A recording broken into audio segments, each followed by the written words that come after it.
We often think about self-care as something external, our skincare routine, our diet, or exercise. But what about caring for our soul? How do we create rituals that nurture not just our body, but our peace of mind and self-worth? To share her journey, Alicia Keys, Grammy-winning artist, entrepreneur, and advocate for soul care, Alicia opens up about her struggles with anxiety, how stress affected her skin, and how she turned her personal healing process into a philosophy that helps others. Listen to this. I think often those of us who live spiritual lives, we can be quite negligent of our casing and of this body. And you can kind of disconnect from it, maybe. Yeah, disconnect from it. Right. And so I wanted to ask you, how has your relationship changed with your skin that was something that brought you anxiety?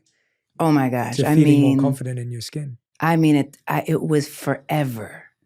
It was literally forever that I really struggled with my skin. And you know, you're a teenager and your hormones and you get it and it's cool. And then all of a sudden I was like 18 and then I was 23 and then I was 28 and then I was 30 and then I was like 35 and I'm like, whoa, when does this thing stop? Like when I thought like 16, 18, 21 maybe, why is it continuing? And it was really hard to, especially to be in spaces where you would present yourself and you would feel just so self-conscious. I just felt so self-conscious. And I'm like, but there's a big bump right here. And then most people are like, I don't even see the damn bump, but I see the bump right here and it's huge. And it feels really uncomfortable, you know? You just feel uncomfortable. You want to know why, too. You want to know what's the matter. Is something wrong? Why? What can I do to help this? And so that definitely caused me a lot of anxiety. I started in the music world when I was 18. And so that was right kind of at the precipice. And then the stress of the whole universe of music was just so much. And I was trying my best to play it cool and like, I can handle it, I can do it. But it was stressful. It was a whole new world. I had to carry a new weight on my shoulders and try to, you know, kind of like be calm or cool while doing it. And it was tricky. And my skin, I learned that my body reacts to stress. Our bodies react to stress.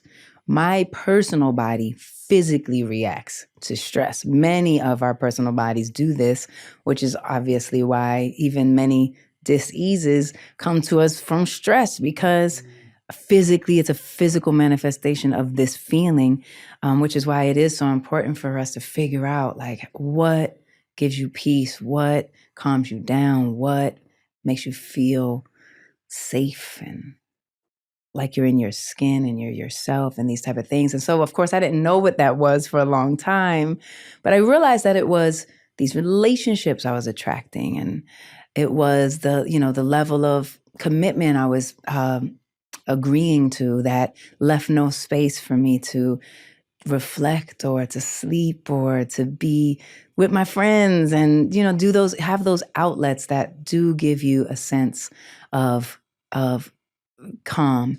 And so my skin was so reactive that I said one day to myself, if I one day I'm going to make something that fixes this.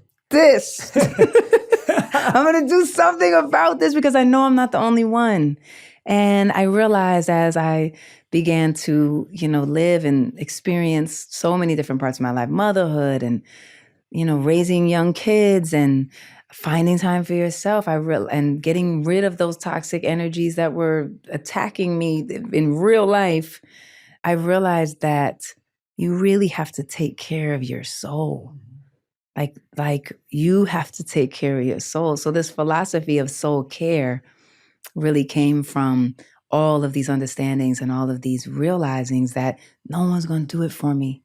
Like, no, as much as I really, really wish someone would stand up and be like, you're not good for her, get out of here. Yeah. That thing, you need to stop. No, I have to be the judge of that. And therefore I have to find my way to the understanding of how do I hear myself to know what is good and what is not, or what is real or what is true. And so there were many things that brought me to that place. Some of them were meditations that brought me there and really brought me to a more intuitive space. Some of them were just practicing the art of like, no, what do you think? No, I know 6 friends said this. Or I know that very strong energy that always tells everybody what they think said this, but what do you think? And that became the practice of soul care and also these ideas of ancient rituals and what are some special ways that we can have peace and calm. And I was attracted to crystals and their powers and their meanings. I was attracted to journaling, and I have a very difficult time. As a kid, I had a difficult time expressing my truth.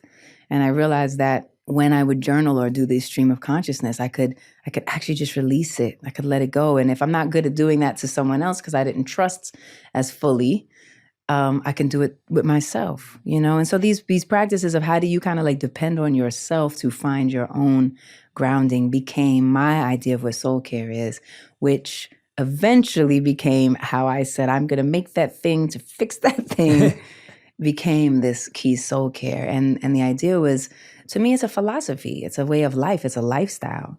To me, the beauty industry or skincare industry, just like the music industry, all of it is kind of creating how to live within the chaos. And so how do we do it? Nobody teaches us normally. It's a blessing if someone does, but normally it's not. So finding these ways through affirmations, through the idea of really connecting to yourself and using the affirmations are on every bottle, because the idea is you wash your face, you do that every day with the golden cleanser.